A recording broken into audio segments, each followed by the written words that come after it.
Seyran Khademi, an AI scientist, your host and fellow architecture enthusiast, coming to you from the Delft University of Technology. Today, I'm hosting a visionary architect, founding partner of KAAN Architecten, an international Dutch design firm that is known for delivering exquisite architecture for very complex buildings and projects, namely Amsterdam Airport, Schiphol Terminal, Rijksmuseum renovation, Royal Museum of Fine Arts in Antwerp, Supreme Court of the Netherlands, Museum Palace Het Loo, the new European Parliament in Brussels, and many more complex buildings. Welcome, Kees, to this interview. Thank you, Seyran. Great. Thank you for having me here. I'm very enthusiastic about this conversation. I think you know why we are here. This is a conversation about AI in and for architectural design. Totally. Great. So I will start with a bit of an annoying question and a rhetoric question about, do you believe that AI will eventually replace architects? Yes, I do. That's great. That's great. Let's talk about that. Yes, but the architect will strike back. Definitely. That's the plan, right? Yeah, definitely. No, it will change our role, of course. It will change our work quite a lot, but at the same time, everything stays the same. So it's a very double. The way we work will change. It will enable us to do the work in a different way, hopefully in a better way, allowing us to handle even more complex tasks and do our design work even better. Well, you mentioned complexity, and I think this is a key word because we need more intelligence to handle complex tasks. And well, you are known for handling complex projects. So I would like to hear from you. What are the challenges of complex projects that you deal with it in your, let's say, daily work? And how do you see the role of AI here? Well, I think the role of AI has a huge potential here. I think to start with, imagine being an architect. Imagine you have to design something that you actually have no clue how it really works, like a court building, for instance. Of course, now I have experience with some, but at first you have to start doing it, and you rely on the input and the information of many people around you. So you get your client that writes the requirements and the output specifications. You have user groups, you have engineers that you're working with, people in your own office, specialists, etc. So basically, as an architect, you know nothing, but you know how to make a design. But we need to get, of course, I'm exaggerating and you know something, but you cannot know everything. You get design brief, right? So that's what you get at the beginning. Yeah, That's but the even first the piece design of- brief in itself is always limited. You know, it's also not perfect, and it also doesn't give you all the little details and all the information that you really need to make design decisions. Sometimes you have to make a choice for something, knowing that something else will suffer a little bit from it. So you have to make compromises, choices in a design in terms of functionality, but also in terms of, let's say, spatial quality or how something looks or how it's relating with its surroundings, etc., etc. So a million choices, a million things have to be investigated. And that requires a lot of effort. It's a lot of work, and it requires intense collaboration between many different people.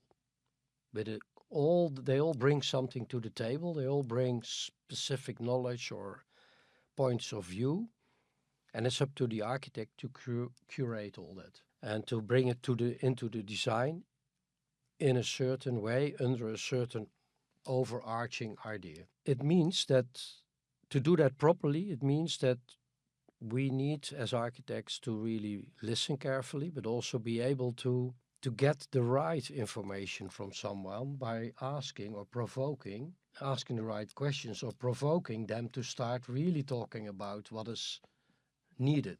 Not the polite answers, but the real answers. real answers. This is a complex task. And what we do in our practice is we use the design itself to do that. So we build a story, we build a narrative, we start doing design exercises, we make options, ideas, and we bring them to the stakeholders, to the people that are involved, and inside our team to the engineers. And we explain the box, we explain the idea of the project, the narrative, the story, where we want to go, so the vehicle with which we are driving, and we explain where we want to go, the dot on the horizon. And then, by doing that, people can, once they have clarity on it, they can bring their knowledge to the project. And that knowledge needs to be implemented and tested. And then, so it's an iterative process. We bring in all these knowledge, information, we put it in the design, we propose a couple of possibilities, we make a choice, and we proceed, and it starts all over again. Now, imagine in the past where we had only paper and a pencil to present our ideas and our thoughts. It was very difficult to bring on board many people and get them all aligned behind the idea. Gradually, over time, especially in the last, let's say, 20, 30 years, we got much better tools. Technology has brought that to us.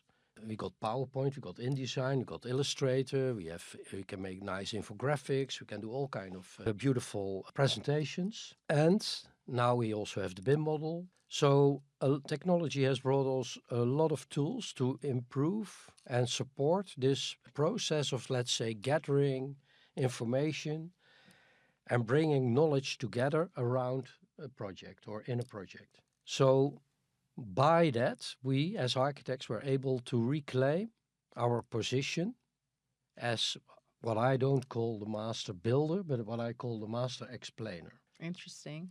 Now, AI comes along. Imagine what that will do to this. For me, it's mind blowing because it's really it's a universal language. So it's going to enable us to be even more precise and better and accurate in bringing all this knowledge and all this information together in the model of the project. And it's also going to help us making the good choices when there are these dilemmas. Could help us.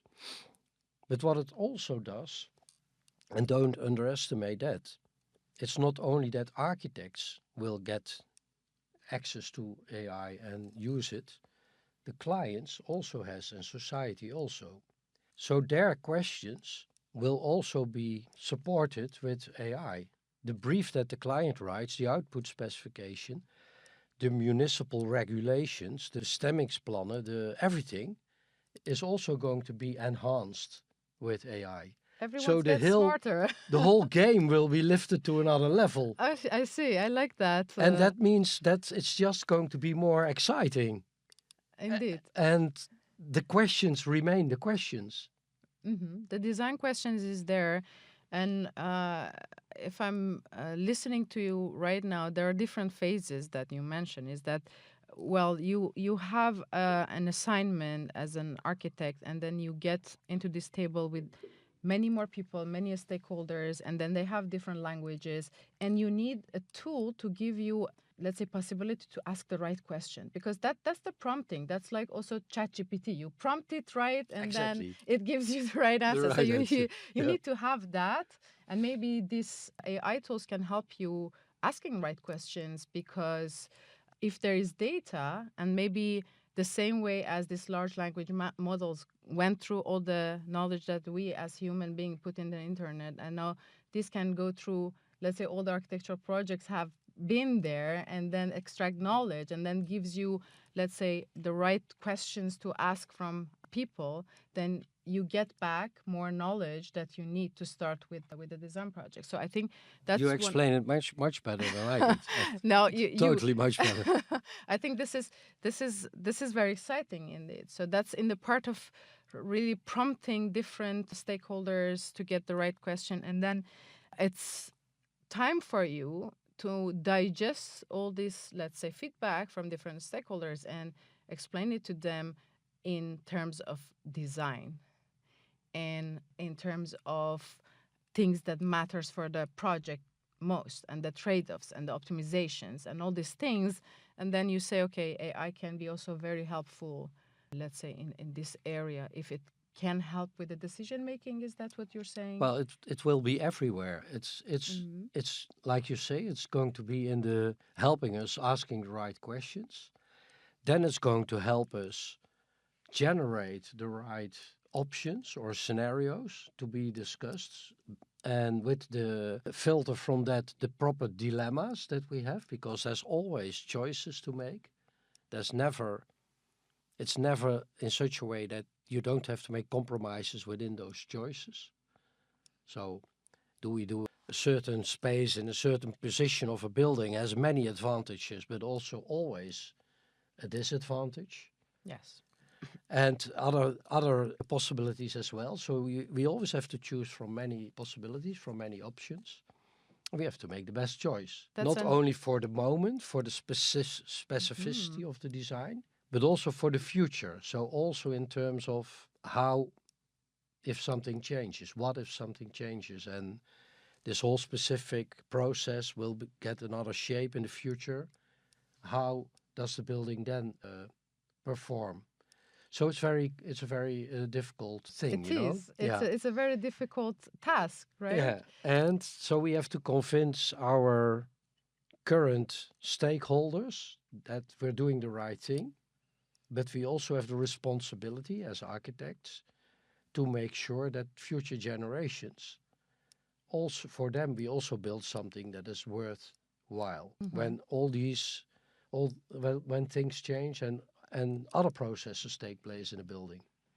So there are very generic qualities to address and very general qualities and specific ones. And we have to find the right mix of that Balance. balance. That requires making a lot of choices. So questions, possibilities, choices. New questions, new possibilities, new choices, new, etc., etc., etc. That's the process. So it's supporting in asking right questions, it's supporting in generating presentations, drawings, whatever we need to put it in front of us and discuss it and make choices. Then, after choices are made, we process it in the model because we're working in a model that sort of gradually evolves to a result. And that model is the database and where we keep everything. That's a BIM model you're Yeah, talking about. that's where we keep the latest truth, you could say. But we are also want to be able to trace back The when, versioning of yeah, different so that we can also, if something goes wrong, we can go a few steps back and start all over. So that's also very important. And I think also there we will get a lot of help. So trace back where we went wrong if we need to go back and then go try another direction. So yeah, that's the game. And yeah, I think I have quite some expectations of AI to make that game more fun, you know? So let's look at that expectations. I mean, if you think this is an, let's say, extraordinary change in the direction that architecture is going, or in general the society, let's say, or is it really the same continuation of the generation of the tools that start helping architects, from CAD to BIM models to internet, sharing these BIM models and collaborative platforms, version control, all these things that you've mentioned? Do you feel like AI is, let's say, in the continuation of this trajectory, or do you see, let's say, another potential, something which you feel? It's about your feeling. No one knows the Mm-hmm. future, right, Kees? Well, It's just about what you feel, because you can take a look at your experience with all these changes and mm-hmm. what they did to the profession of architecture, and then you have this, vision of what this new technology bring to the table. Yeah. First of all, I think it's that process that was started by us being able to use new tools to do our work, which also parallel, like I said before, the clients also got the same tools and the Everyone. society. So we need those tools überhaupt because the bar is raised a lot. Mm-hmm. So what we do now compared to what we did 30 years ago, you cannot compare. If we make a design now, it's so much more integrated and so much more further developed and Mhm. better than it was 20 or 30 years ago. That's one. And this will accelerate even more.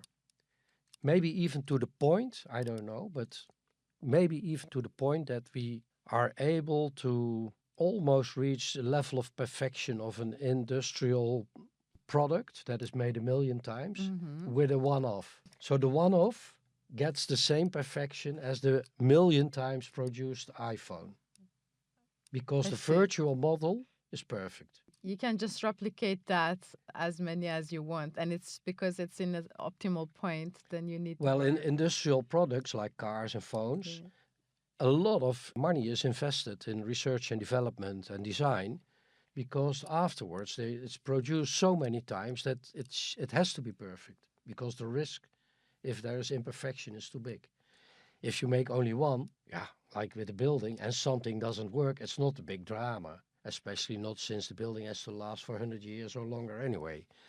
So, but now the clients today, they expect, because we are so spoiled and we're so used to the perfection of industrialized produced products, Yeah. that when we enter a room and it looks like a shitty space with a lot It's not of, acceptable we, anymore. we feel like, what is this, you know? It could have been Why, better. why is building still so primitive in our tech world? And whose fault is that? Nobody's fault. It's Not the architect. yeah, of course. It's always the fault of the architect. No, So but this is for all the people going to the Amsterdam airport who to blame. Just a well, spoiler. it's not there yet. But if we do a one-off, of course, it's much more difficult to get the perfection of an industrialized product. But if we develop a digital model, like let's call it a digital shadow or twin or whatever, we are able to test it really in the digital version to a point of perfection that is comparable, that's what I'm saying, or Mhm. almost comparable to that of an industrial product before we build it. So that's what I'm saying. One of the things could be that the one-off reaches perfection close to that of industrial product. Imagine what this means also for society. It means maybe that industrial production, a million times the same iPhone, is going to disappear. What's the point? If you can make every iPhone that is completely different, if you can make it perfect. Yeah, and it's personalized and still a perfect version of the. Maybe this is nonsense. I don't know. But I have a feeling that for for building, it's moving a bit in that direction. That's one thing. This The is other very interesting. the other thing is that, but that's more personal, crazy, Yeah, idiot yeah, I'm looking fascination. for that. Is I've always been fascinated by the question, what if I know everything? Do I still want to be an architect or do I want to do something else? So if I know everything, how would I then design? Maybe it would sort of withhold me because I would feel really like, yeah, no, this is not gonna work. This is not gonna work. This is not because I know everything. Nothing is gonna work. The So perfection is a it, trap, yeah, right? so it could be a depression, or it can open up all kind of possibilities. We don't know. But what we do know, or what I think, is that AI brings us closer to that point of having access to everything we know as human beings. If we have the right databases to, and if we organize our knowledge in a proper way, accessible Yeah. for the machines, and an honorable way and a clear way, and it's very difficult. There's a lot of problems ahead of us in that sense. But it fascinates me really because I also think it could mean, or it is some kind of way of connecting all our brains because we put everything we know in data, and then the machine has access to it, and then we also have access to it. So that means I have access to your brain, Yeah, then you don't need via to the communicate. yeah. Yeah. So it's not literally going to be like that, but I imagined yesterday. I was sitting with some people having a conversation. I said, imagine if you have an AI machine now joining us, sitting there, is listening as well. It's gewoon a laptop, het staat. And we get a discussion, and then I say to the laptop, I say, yeah, Seyran just said this, but I don't agree because of that and that and that. What do you think? And then the computer says, yeah, let me clarify. Seyran said that, but she meant probably that and that and that. And you interpreted like this, but maybe you should have interpreted like that. And then I said, oh, okay. And then I asked you, Seyran, is the computer right? Or, no, yeah, that The computer is, mediator, right? So yeah. the So and then it goes on and on like that. And then there's another person in the conversation, blah, blah, blah. Our meeting is ended. And then I asked computer, did you write everything down? Can we get the report? And then, yes, of course. And here we immediately have the report of the all the meeting done. minutes, All the yeah. minutes are there. We can check the minutes. We can ask again, say, okay, but you write here this and this and this, but maybe we meant something different. So we can check if the minutes are right. Can we still correct that? Yeah, we can correct that. Bam, done. Perfect. Then we can still look at each other during the meetings. Now everyone's in a meeting looking at their notebooks or a laptop, so it feels like people are not communicating. But the way that you put it, it feels like we gain ground again as human to be able to communicate in more Yeah. And we can efficient focus way. on really curating and choosing and giving direction because we don't have to bother about taking notes and do we understand each other properly or not. You know the story of the dogs, Yes, yeah, toch? yeah. I told you, the dogs. You can maybe tell it again to the First time, audience. yeah, I was commissioned to do a larger building. I'm now talking 25 years ago. First meeting I had with the manager of Rijksgebouwdienst, RVB. I was a young architect, relatively. He said, listen, Kees, you have to understand this is now a complexer project with more people. We will have meetings and we will all go home having the idea that everybody understood each other and we're all clear about it. And we agreed we're going to make a doc. And he talked like Inspector Columbo. I don't know if you know him, Inspector No. Columbo, but anyway, he says, I go home to my wife. This is old fashioned, eh? So sorry, So but it was that was he, this of time. Eh? course, You have to yeah. put this in In the 25 years context, ago. Yeah. yes, of course. And I come home and I say, listen, we had a very good meeting today because we all agreed about, yeah, I'm going to make a dog. And then she says, yeah, okay, but what kind of a dog?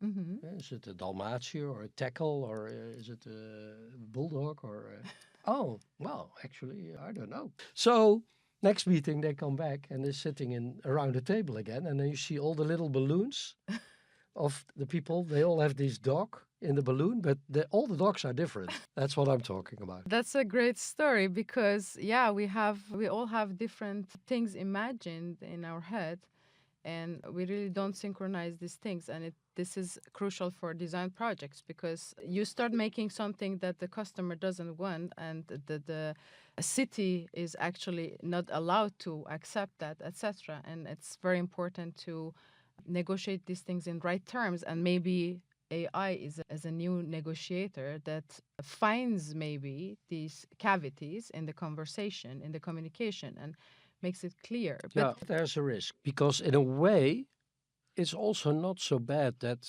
we first agree about the dog, although all the dogs are still different. different, that's a It's creativity, okay. It's right? okay because if they have to be the same immediately, that's also tricky. It allows not for space anymore to move and to negotiate and to so let's say agreeing about the dog is okay Mhm. and then gradually defining what kind of a dog is also okay. And even at the end, when everything is finished and the operational time starts of a project, maybe still people have different expectations of it. So the dogs are still not entirely the same, but the building is there. Is there? Yes. And maybe from my own curiosity, how long does this phase take? So you build a building, it has to be there for 100 years, am I Yeah, it's very correct? different. I mean, I know one of our first buildings is already demolished. So I It started depends. 35 years ago. Others will stay for a very long time. Time is a very difficult phenomenon anyway for architects. I wrote a little bit about it in our monography, but you know that we did a project in Belgium that took us 23 years, a building. So we won the competition in 2003. No, not 23. It took us 20 years. And it's finished last year. Not because we are such slow architects, Definitely not. but simply because it's sometimes processes are hyper complicated and disturbed and stopped and go and But this is etc. before the operational phase, right? This, Yeah, yeah, okay. So it took almost 20 years to get over this yeah, ideation and permission. yeah. Imagine that you have a fancy idea as an architect. You think at that moment that you win the competition, oh, this is such a nice idea. You fall in love with it, and then you have to work on it for 20 years. Do you think you still love that idea after 20 years? So be very careful with your ideas, because you might have to marry them. It's like, yeah, be very careful with what you wish because it might come true. Yeah. So your ideas have to be really, yeah, you have to stand behind them for a very long time. And then, well, that's if you compare it for with industrial products, as you said, that they spend a lot of iteration, time, energy, still not comparable in the process in architectural design. No. No, No, because a nothing fast close. process in architectural design is still like 7 years from Hmm.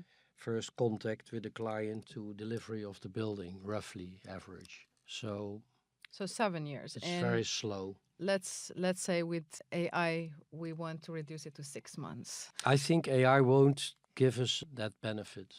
No, in the I'm idea. sorry. The more Well, efficient we have become in society, the longer it takes to make a building. because yeah, as you said, the game is leveled up. Yeah, it's made more complex and complex and complex. And uh, überhaupt, before we arrive, we used to start with the sketch design. Now we have 5 phases before the sketch design, before everybody agrees on what to build. And then we can finally start the design. So thinking about how to build it, and that takes also a long time. And then the whole permitting process is very complex. And then the design or the construction, the tendering and the construction and handover of design responsibility, etc. But that's, I think, there's a point here that you're saying AI might not be helping a lot with the time efficiency, but it will improve the quality of the design at the end, which means that we're still perhaps building buildings in the same, let's say, timeline that we're building. However, the buildings are better. Yeah, Yeah. Okay, yeah, that's a very interesting point. And there was something that I wanted to go back to it in the conversation because I think this is very maybe a new angle which I'm also interested in. You were talking about knowledge. You were talking about what if we know everything, and this is a different, let's say, point of view to AI because many people, when we are asking them what comes into your mind with this new AI technology, they are thinking about tooling, text to image generation, large language models, models that you can prompt and give you something back. And this is a bit, I think, fascinating, but at the same time, limiting sort of vision. At the same time, if you look at what many ambitious projects around the globe are focusing on with AI, discovering new antibiotics, you know, what is the antibiotic of architecture? Maybe that's what we need to discover. That's about knowledge, right? So that's a new way of using AI, but it's in a different level. And I fall in love with that idea of discovering things with AI rather than just as a tool to, let's say, iterate faster or making more pretty, let's say, images, etc. Can you do you have some? well, it will all depend on how our databases will be used and how we sort of fill them or upload them with the information to be able to rediscover, let's say, history, rediscover the entire history of architecture and the entire knowledge base of architecture that is there, which will be completely accessible to us every second of the day that we are working. Hey, as you know, or no, I don't know, but I started collecting books when I No, I was don't a know. student, architecture, Mm-hmm. and architect books, of course, because they are simply a knowledge base. There you can find a lot in there. So it's a very simple way of Curating knowledge. feeling that, yeah, but also surrounding yourself with it and feeling it very close and that you have it accessible. So when you are working on something, then you can grab a book and think, oh yeah, maybe there's something like that. I've seen that before, or and you do that. And that's I see AI, or I see the tool, like say the computer, as an interface between me and all that knowledge, because it's not like a Google where you have some simple, but it's really all the knowledge that will be somehow be uploaded in digital archives will be accessible for these machines. So, and we that means I can reach out and and get it, or at least that's what I hope. But it requires, of course, us to not only change our way of working as architects in the practice, but it also requires our universities and archives and everybody that is part of the architectural domain, historians, to help us build this knowledge base and to put that all that knowledge in the digital And I know for you the believe machine it. to access it. Otherwise, you can. That's why we started data refinery, of Yeah, course. and I know you believe in it because you actually chipped in lots of data from KAAN Architecten for the course and for the research projects that we have, and we hope that other architectural office will also follow your lead. That's where we can register the architectural knowledge. That's the where the machine can be trained on understanding the word of architecture. And then from there would be hopefully intelligent companions that can help you in all these different phases that you mentioned during the design process and the evaluation assessment of the product or different design ideation, iterations, etc. We need all this data to be able to access to the hidden knowledge within this. The same thing again as I would say these large language models, when we put basically all the things that we produce, the content that we produce as human, we put it on internet.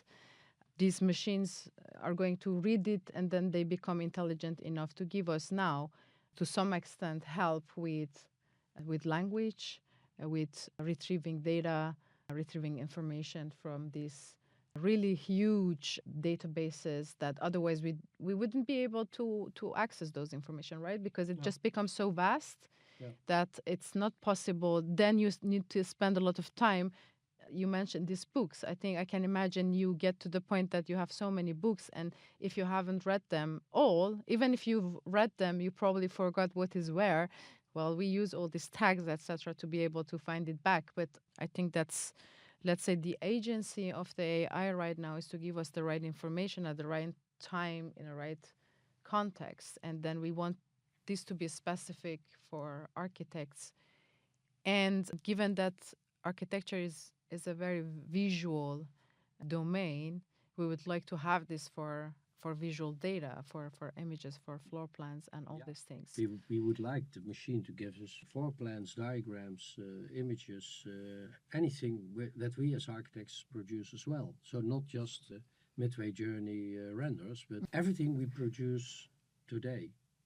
To be able to retrieve it back with the right context, to be able to use this information later in your design process. Yeah. I think this is really the angle of the AI that I would like to discuss, because I think that's the transformative, let's say, power of AI to help us to analyze lots of data and give us the right information that we want. So I would like to change a bit now the conversation. And these were all fascination, right? About what AI can do.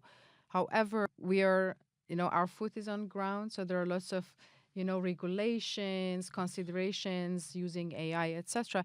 So my question is, what do you think would be the legal considerations surrounding the use of AI in architecture practice, given that this multifaceted nature of the architectural project with many stakeholders and very much at the heart of society, right? So it's a building that changes lives of people.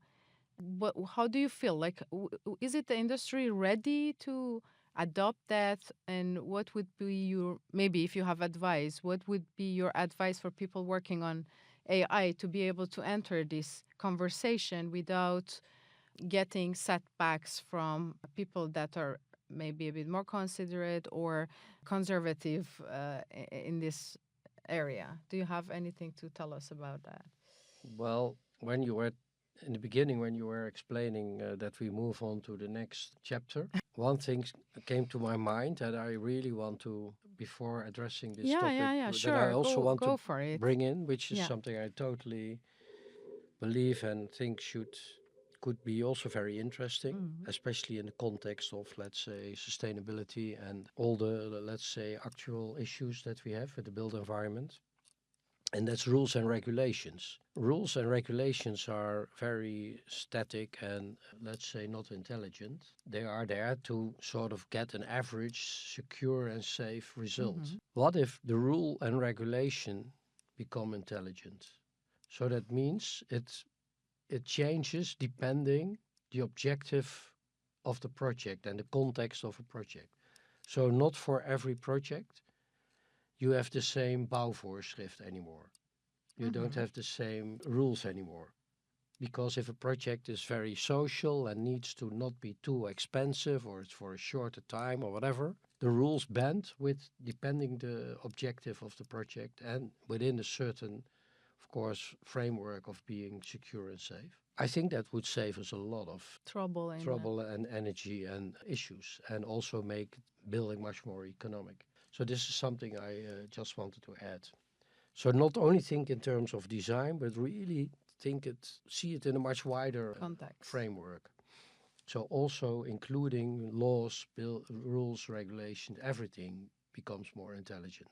That's one. Second, the other question, I think without us knowing, there is already a lot of AI in our daily routine. So the algorithms in our phone, software that we use, is partly already running on AI supported. And you notice that, you feel that, you get Mhm. sometimes suggestions, and so it's already half AI like what we are doing.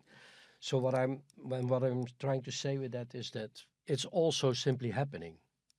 So it's not like, oh, that we can sit down and decide, do we want AI or don't we want AI? And how do we want it? And in what form? Or, because it's already there. So it's simply, it's coming anyway, If it's not through the front door, it will come in through the back door. So we have to adopt very fast to be able to shape it the way we want. Yeah, Otherwise, yeah, it's there, the technology, yeah. because yeah, well, because of the money. Of course, there is money involved, so people keep producing these products, and then I think it's the, let's say, the duty of society and also in different, let's say, professions to react in time before it's too late. Yeah, but it's also not only the money, but it's also the, let's say, if you put yourself on something that grows on top of it, and you stay there for a very long time, you automatically go up because the thing on which you sit grows. That's a And nice analogy. children, our children, young people, for them, their relation with the digital and the tech is completely different than ours. And they're not only in terms of that with their little fingers they are able to do things intuitively that we had to learn, but also also in the way they think and their brain is operating. It's different than ours. Is it scary? It's not scary, but It's not it's so scary. for them, maybe for them, virtual and real are not so different. They are maybe more blurred. They are maybe more one thing. For us, it's very clear. We have the virtual and the real And the world. digital and the You can go in and out, and all this. But I think they live in one blur. So, and they are getting older and they grow, and we are sitting on top. So they will push it anyway. It's gonna happen. So doesn't mean that we shouldn't do anything and we shouldn't be alert. So we have to be very keen and smart how or regulating how this is happening and what is happening to us, how it's overwhelming. But the only way to do that, at least that's my perception of things, is to first get acquainted with it and try to understand it and know it. And I don't yet, a little bit. You know much more. In that sense, you have a big responsibility. But I also feel that responsibility. That's why I like so much this kind of conversations and everything we do in the faculty, simply to enable us to imagine how it works and what it can do and yeah, how we can respond to it and deal with it. That's all I can say about it. I mean, it's I think that's a very fair point that yes, unknown is quite scary. If you don't know something, we usually fear of it because it's not comfortable. So getting comfortable and understanding what's behind it, it gives us, let's say, the knowledge that we need to go on and use it in our, let's say, advantage, yeah. and don't feel like this is something that's going to Whether back we us are up. then too late or not, yeah, that I don't know. Maybe yes, maybe then it's by the time we really understand it and think, oh, we should have done this, or we should have forbidden that, or we should not have done this, or whatever. Yeah, Hopefully we can, like the architecture project, go back we and can go back a few the steps and version then find the version that is still good and then work from there towards the best. I think this is a point that I would like to ask you because you mentioned the new generation, and then I would like to ask you, do you have any advice for young architects who are interested in learning more about data driven design? So I think it was always the computer aided architectural design. I would say this is more data driven aided design now. So how to use data as a new material? You have used many design materials throughout the history of architectural design. I know there's a new material. It's data. What's your advice for new generation of architects? well, I think I better ask their advice on what I should do because they are more literate with the digital and Yeah, but you have the vision for architecture. That's why, yeah, maybe as you said, the new generation are better with data. Even the new generation of computer scientists are better with data and computer. So, but as an architect, having this mhm. vision of what comes next, I think that would be very valuable input for I'm them. me as an old-fashioned person. I Not don't think you're old-fashioned, but old-fashioned. That's why we're having this conversation. Otherwise, we wouldn't have this no, conversation. but I still think in, say, the digital and the virtual as two separate entities, Hmm. a virtual reality and a reality. And I remember very well in the first years of my architecture being with Hmm. my compagnon Felix Klaus in that time, we very often had discussions over many things. And sometimes you simply couldn't reach an agreement because Hmm. you were not able to really explain properly, apparently, or whatever. So what did we do? We went for a walk in the stad, in the city, and you always ran across something, an example or whatever, something in the real world, that all of a sudden Gives we you the could say, hint. look at that. That's what I meant. When we had that discussion, this is what I was talking about.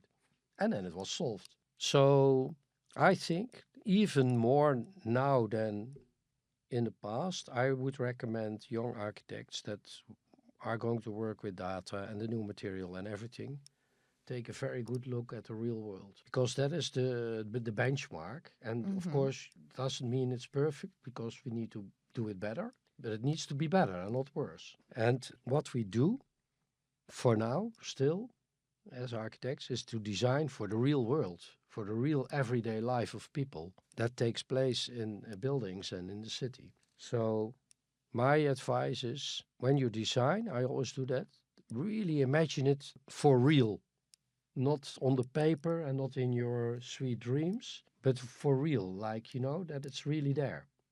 And really try to do that. And actually, maybe with new technologies, that is easier than it was when we were using only paper and tracing paper and sketch paper. That's one thing. The other thing I learned actually is that there might also be a future, since the digital and the virtual are going to blur, there might be a future of designing virtual worlds. Wow, didn't So that coming? that came from our interview we had last week with a potential candidate for a position in the group. I see. And then I thought, yeah, that's also a job to become the architect of the virtual world. Well, now we have architecture, so why not? Because maybe we will now and then also go into go into the metaverse or whatever you want to call it in the virtual world and do some stuff there or learn something there, go on a course or do some, and then you come back out of it and you apply it in the real world. But that virtual world also has to be designed. Yes, I remember we had this in the Corona times for this virtual pavilion that where the posters were, and Yeah, then we yeah. had the poster sessions.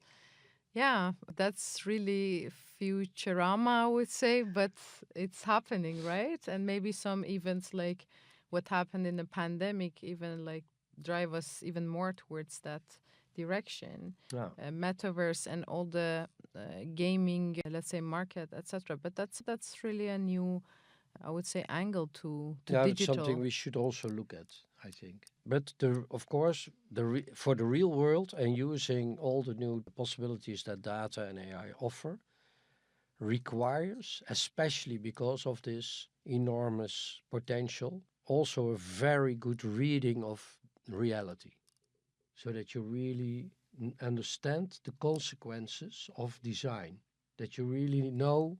I'm always measuring and counting when I'm walking through a city. I'm always thinking, how high is that building? I'm counting the windows and estimating floor heights. How wide is the street? What is that? Why is that made like that? Oh, that's curious, you know?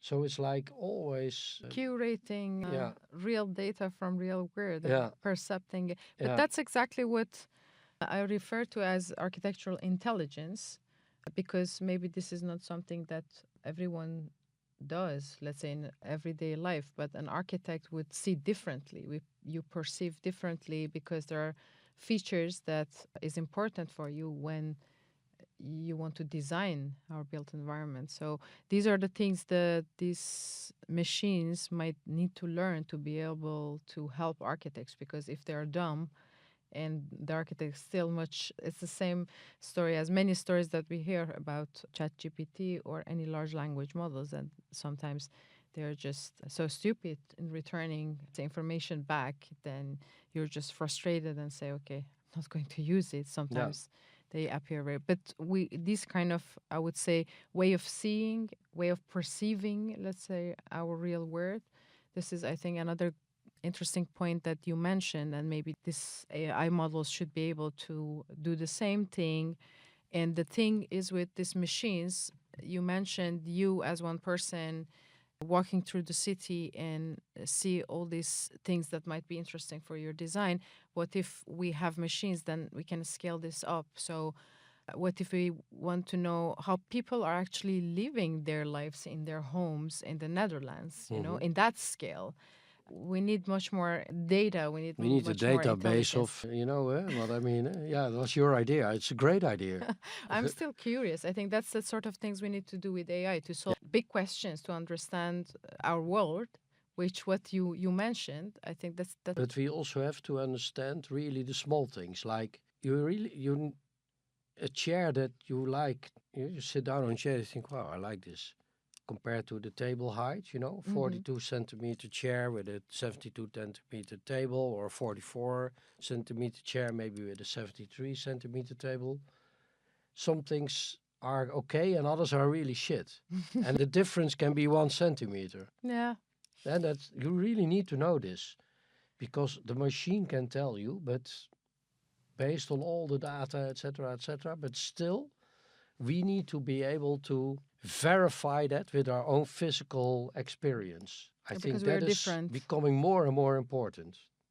Yeah, So as the data and digital become stronger, our relation with the real world and nature and physical also has to become stronger.